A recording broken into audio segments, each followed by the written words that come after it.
बिस्मिल्लाहिर्रहमानिर्रहीम। MS office word trending में खुश आमदीद। आज की इस वीडियो में हम एमएस वर्ड के ऊपर टैब लेआउट स्टार्ट कर रहे हैं और इस हवाले से हम इस वीडियो में सीखेंगे कि टैब लेआउट के ऊपर कौन कौन से टूल्स हमें अवेलेबल हैं और इन टूल्स की हेल्प से हम किस तरह डॉक्यूमेंट फिनिशिंग हम डन कर सकते हैं। तो इस हवाले से अभी हम वीडियो स्टार्ट करते हैं। आज का लेक्चर यहाँ से एमएस ऑफिस वर्ड सॉफ्टवेयर के ऊपर हम गए। जी देखें, एमएस ऑफिस वर्ड में कॉमन अभी मैंने ऑलरेडी ये इस पेज के ऊपर यहाँ पर 3 पैराग्राफ्स टाइप कर रखे हैं। सिर्फ टाइम के हवाले से, टाइम की बचत के लिहाज से कि चलें, पहले ये मैंने टाइप्ड आपके सामने ये अभी पेज डिस्प्ले कर दिया। जिस टैब को आज हमने स्टडी करना है उस का नाम लेआउट है टैब। ये डिज़ाइन टैब के बाद नेक्स्ट टैब है जो कि आज हम शुरू कर रहे हैं। इनिशियली देखा जाए तो उसके ऊपर ग्रुप्स, पहला ग्रुप पेज सेटअप ग्रुप है, इसी तरह पैराग्राफ ग्रुप है, इसी तरह अरेंज ग्रुप है। तो 3 ग्रुप्स हमें इस टैब के ऊपर हमें अवेलेबल हैं, हमें गिवन है। सबसे पहले देखें जो पेज सेटअप ग्रुप है, हम इसमें कम्प्लीटली पेज का जो सेटअप है उस से रिलेटेड इसमें टूल्स को हम सीखेंगे।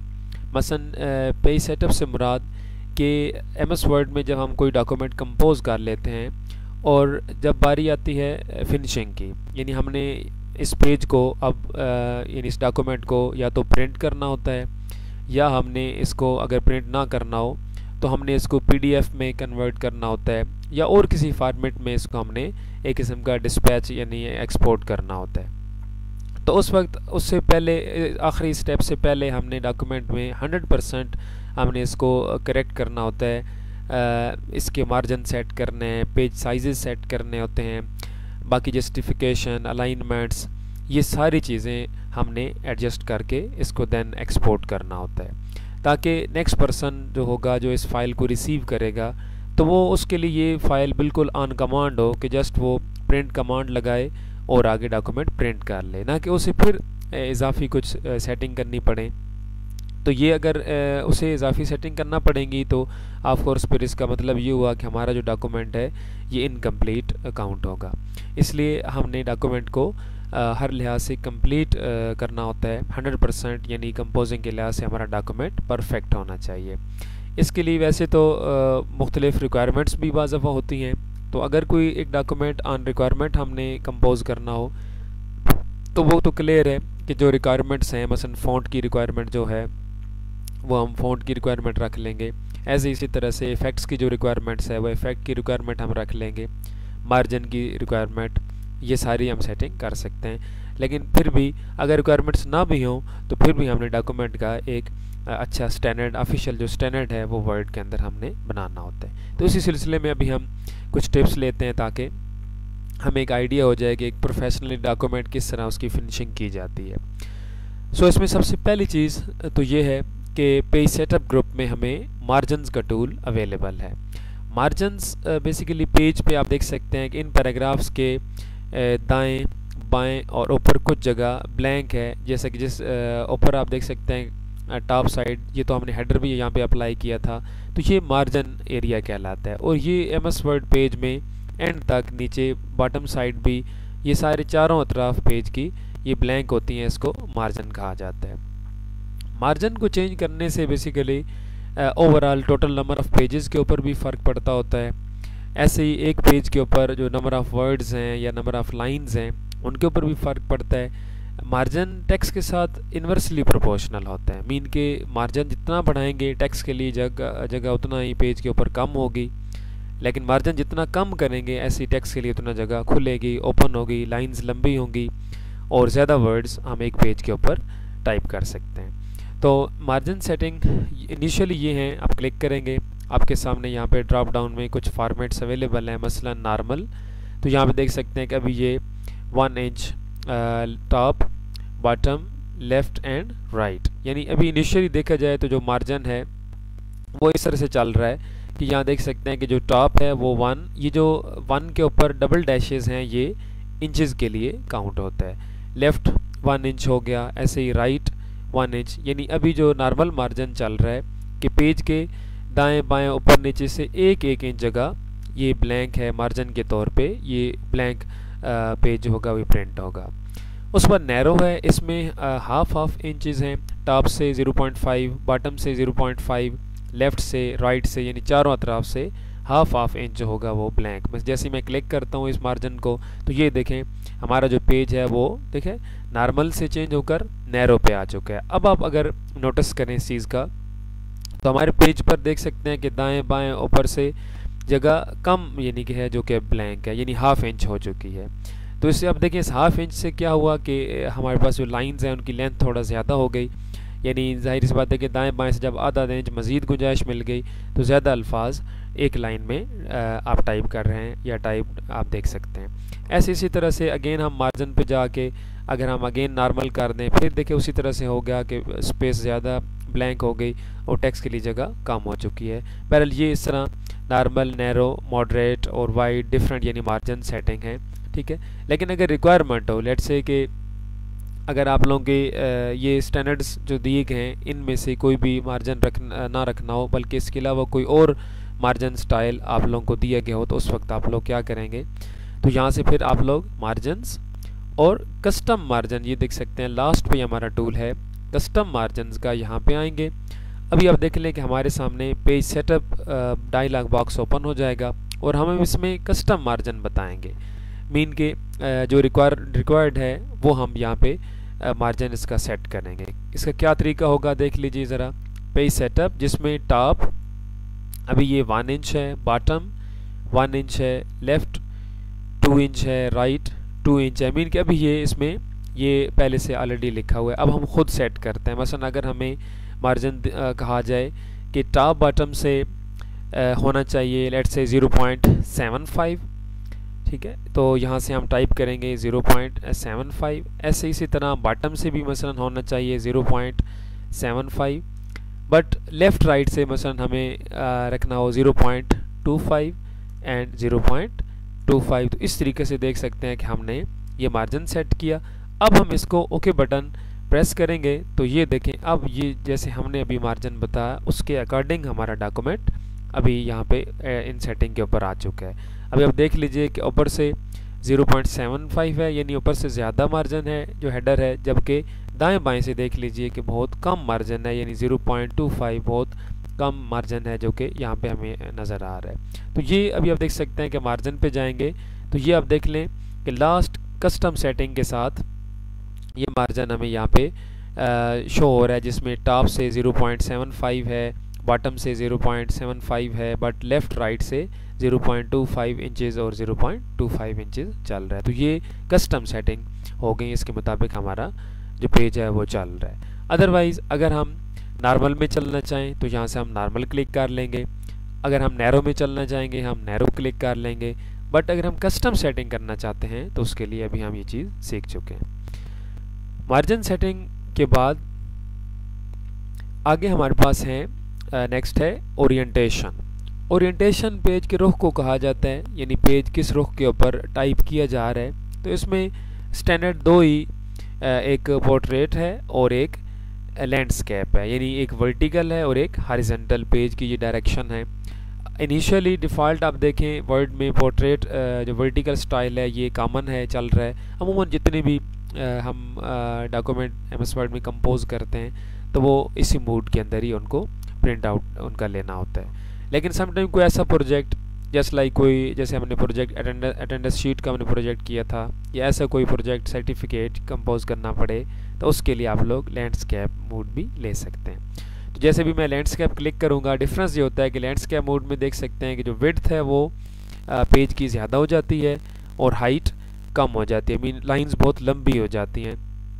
लेकिन वर्टिकल में देख सकते हैं कि इस तरह विड्थ कम और हाइट ज़्यादा हो गई और लाइंस की जो लेंथ है वो कम हो जाती है। तो ये बैरल पेज के दो रुख हैं ओरिएंटेशन में, पोर्ट्रेट एंड लैंडस्केप, यानी वर्टिकल एंड हॉरिजॉन्टल।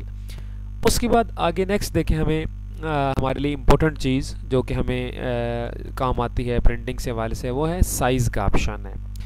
क्योंकि हमने प्रिंटिंग में भी एक्सपर्ट होना है, हमें प्रिंटिंग थ्योरी का पता होना चाहिए कि क्या क्या सेटिंग प्रिंटिंग से पहले हमने अपने डॉक्यूमेंट की करने होती हैं। तो इसमें साइज़ का ऑप्शन आ रहा है, हम जैसे ही क्लिक करेंगे अब यहाँ पे हमें डिफरेंट स्टैंडर्ड साइज़ अवेलेबल हैं, और ये इन्हीं साइज़ के जो प्रिंटिंग पेजेस हैं वो हम स्टेशनरी शॉप से, मार्केट से हम इन्हें परचेज़ कर सकते हैं, और देन इन पेजेस को प्रिंटर में इस्तेमाल करके हम हार्ड कापीज़ ले सकते हैं। तो यहाँ देखें मसलन लेटर, ये एक पेज का एक नाम है, इसकी डिटेल नीचे लिखी हुई कि 8.5 इंचज़ बाय 11 इंचज़ यानी 8.5 बाय 11 इंच इसकी विड्थ और हाइट है। ऐसे इसी तरह A4 हो गया। अब स्टैंडर्ड वैसे ऑफिशियली A4 पेज चलता है, ज़्यादातर सरकारी दफ्तरों वगैरह में भी है, और प्राइवेट ऑफिस में भी A4 पेज स्टैंडर्ड है ऑफिशियल है। आप क्लिक कर लेंगे, अब इसकी डिटेल भी यहाँ पे आ रही है। तो ये बिल्कुल आप लोगों को इनके साइज़ बेशक आप इनको प्रैक्टिस में लेके आएँ, और ताकि इनके साइज़ ज़ुबानी आप लोगों को याद हो जाए। तो 8.27 इंचज़ इसकी विड्थ है और 11.69 इसकी हाइट है। तो जैसे ही मैं क्लिक करूँगा तो पेज का जो रुख है पेज का जो साइज़ है वो एडजस्ट हो जाएगा। अभी A4 के ऊपर हमने इसको एडजस्ट किया। ऐसे इसी तरह से हम इसका बाकी जो फ़ॉन्ट सेटअप है, मसलन इस पेज का जो बाकी फ़ॉन्ट सेटअप है, हम मसलन अभी पेज को हमने A4 कर लिया। इसी तरह से अगर आप लोग देख सकते हैं कि मसलन जूम आउट करके थोड़ा मैं दिखा रहा हूँ कि अगर यहाँ से हम पेज का ये लीगल कर लेते हैं तो ये देखिए लीगल पेज थोड़ा सा हाइट में ज़्यादा होता है, 14 इंचज़ होता है। ऐसे पेज चेंज हो गया। ऐसे इसी तरह लेटर करेंगे, लेटर मोड हो जाएगा इसी तरह से, बट हम इसको भी A4 के ऊपर सेट कर रहे हैं। उसके बाद देखें कि अगर इसकी फ़ॉन्ट सेटिंग करनी है तो ऑफ कोर्स आप इन पैराग्राफ्स को Ctrl+A कमांड, इसे सिलेक्ट ऑल की कमांड है। जैसे ही मैंने कीबोर्ड से Ctrl+A कमांड प्रेस की तो ये ऑल डॉक्यूमेंट सिलेक्ट हो गया। अब जो फ़ॉन्ट सेटिंग वगैरह हैं, जस्टिफिकेशंस वगैरह हैं, ये सेटिंग हम वापस होम टैब पे जाके कर लेंगे। मसलन होम टैब पे आए, यहाँ से फ़ॉन्ट है, मसलन हमें टाइम्स न्यू रोमन फ़ॉन्ट कहा गया था तो यहाँ से टाइम्स न्यू रोमन फ़ॉन्ट हमने ले लिया। ऐसे इसी तरह से हम यहाँ से इसको जस्टिफाई, ये पैराग्राफ ग्रुप के अंदर जस्टिफाई का टूल है, यहाँ से हम इसको यहाँ पे जस्टिफाई हाई भी कर सकते हैं। ये देख सकते हैं अभी ऑल पैराग्राफ्स हैं उनकी बिल्कुल जस्टिफिकेशन, यानी जिस तरह से लाइंस बाएं तरफ से बिल्कुल अलाइंड थी, इसी तरह से ये टाइप जो लाइंस हैं ये राइट साइड से भी इसी तरीके से अलाइंड हो चुकी हैं। तो ये यहाँ से हमने इसको जस्टिफाई कर लिया। ठीक है, इस तरह का सेटअप करने के बाद, जैसे अभी मार्जिन सेट हो गए, पेज सेट हो गया, इस तरह का सेटअप करने के बाद देन जब प्रिंटिंग होती है तो वो बिल्कुल एक्सपेक्टेड प्रिंटिंग होती है, ना कि अनएक्सपेक्टेड हो। तो इसलिए हमने ये डॉक्यूमेंट फिनिशिंग से रिलेटेड इन टूल्स को सीखना होता है। तो टैब लेआउट और इन सेटिंग के बाद अभी पेज सेटअप ग्रुप में हमारा टूल है कॉलम्स का। कॉलम टूल हम ऑलरेडी वीडियो में भी डिस्कस कर चुके हैं कि लेट से जैसे हम पेपर कंपोज कर रहे हो तो हमने MCQs लिखने हो तो हम उन MCQs को 2 पोर्शन में या 3 या 4 सेक्शन में डिवाइड कर सकते हैं, यानी पेजेस के ऊपर उनकी पट्टियाँ हम बना सकते हैं, डिवीज़न उसकी बना सकते हैं। तो ये कॉलम ऑप्शन से ये हम कंट्रोल करते हैं। तो चलें इसको यहाँ पे अगेन मैं रिपीट कर देता हूँ कि मसलन जब भी आप लोग कोई लिस्ट या कोई ऑप्शंस लिखते होते हैं, लेट से होम टैब, यहाँ से मसलन मैं एक सेलेक्ट कर रहा हूँ, मसलन आर्डर आ रहा ना, आर्डर लिस्ट क्लिक करता हूँ, ये देखिए लिस्ट स्टार्ट हो गई। अभी इसके ऊपर क्या होगा कि जैसे ही यहाँ पे मैं एक लिस्ट बनाता हूँ, नेम लिखता हूँ, ये क्वेश्चंस भी हो सकते हैं या कोई इस तरह के ऑप्शंस भी हो सकते हैं। तो जैसे लेट से मसलन यहाँ पे मैं लिख लेता हूँ मसलन ऑप्शन यहाँ पे A, ऐसे इसी तरीके से ऑप्शन B, ऐसे इसी तरीके से हम इसमें ऑप्शन C लिखेंगे। ठीक है, तो मसलन ये हम इसमें ऑप्शंस लिख रहे हैं, ऐसे इसी तरीके से ऑप्शन D हम लिखेंगे फॉर एग्जांपल। तो अब मसलन हम इन 4 ऑप्शंस को सिलेक्ट करके और ये देखें हम टैब लेआउट और इसमें हम कॉलम्स पे जाएंगे और ये देखें अभी 1 2 3 लेफ़्ट एंड राइट, मसलन 2 को क्लिक कर लेंगे तो ये देख सकते हैं इस तरह ये 2 कॉलम्स में डिवाइड हो गए। अब 2 ऑप्शंस बाएं तरफ हो गए, 2 ऑप्शन दाएं तरफ हो गए। तो ये बहरहाल कॉलम ऑप्शन है, हम ऑलरेडी भी इस चीज़ को हमने देखा था, हम इसको सीख चुके हैं। उसके बाद इसी तरह पेज सेटअप ग्रुप में ब्रेक्स का ऑप्शन है कि मसलन अगर हमने एक पेज से दूसरे पेज, जैसे Ctrl+Enter कमांड भी हमने पढ़ी है, या एक कॉलम से दूसरे कॉलम के अंदर हमने शिफ्ट होना हो तो उसके लिए ब्रेक्स का ऑप्शन है। इसी तरह से आगे लाइन नंबर्स का ऑप्शन है कि मतलब अगर हमने ये पैराग्राफ्स लिख रहे हैं या हमने कुछ लाइन टाइप कर रहे हैं तो यहाँ से हम लाइन नंबर्स, मसलन अभी ये नन ऑप्शन है लेकिन हम इसको कंटिन्यूस अगर करते हैं, ये देखें मैंने जैसे ही कंटिन्यूस किया तो ये देख लीजिए, इन जितनी हमने लाइंस टाइप की हैं इनको नंबर असाइन हो गए। कंटिन्यूस से ये मुराद है कि मसलन जैसे ये पेज एंड होगा तो आगे नेक्स्ट पेज के ऊपर भी इसी तरीके से जो लाइन नंबर है वो कंटिन्यू रहेगा। मसलन ये देख लें, यहाँ से हमारी लाइन मसलन मैं एंटर की प्रेस करता आ रहा हूँ, हम ऐसे नीचे लाइंस यूज़ करते जा रहे हैं। फॉर एग्जांपल एक पेज अब एंड होगा, मसलन ये देखें जब एक पेज अब एंड होगा, मसलन अभी देख सकते हैं अभी 38 लाइंस यानी इसके ऊपर अभी कवर अप हुई हैं। तो ये देखिए कि अगले पेज पे फिर 38 के बाद नहीं बल्कि 39 जो लाइन है वो हमें इंडिकेट की जा रही है। इसका मतलब होता है कि ये कंटिन्यूस ऑप्शन है, मतलब इस तरह आगे नेक्स्ट न्यू पेज पर नए सिरे से ये काउंटिंग स्टार्ट नहीं होगी बल्कि जारी रहेगी। लेकिन अगर हम रीस्टार्ट ईच पेज कर दें तो इस तरह आप देख सकते हैं कि पहले सफ़े पर 38 लाइन के बाद जब सेकंड पेज स्टार्ट हुआ तो उस पर लाइन नंबर 39 नहीं बल्कि 1 है। तो इसको कहते हैं रीस्टार्ट ईच पेज। बहरहाल यहाँ से आप इसको नन कर लेंगे, ये ऑफ हो जाएगा लाइन नंबर। अदरवाइज़ यहाँ से इसको again continuous restart each page कर लें तो ये इस तरीके से इसके ऊपर असाइन हो जाता है। तो ये लाइन नंबर में ये हमारे पास टूल था।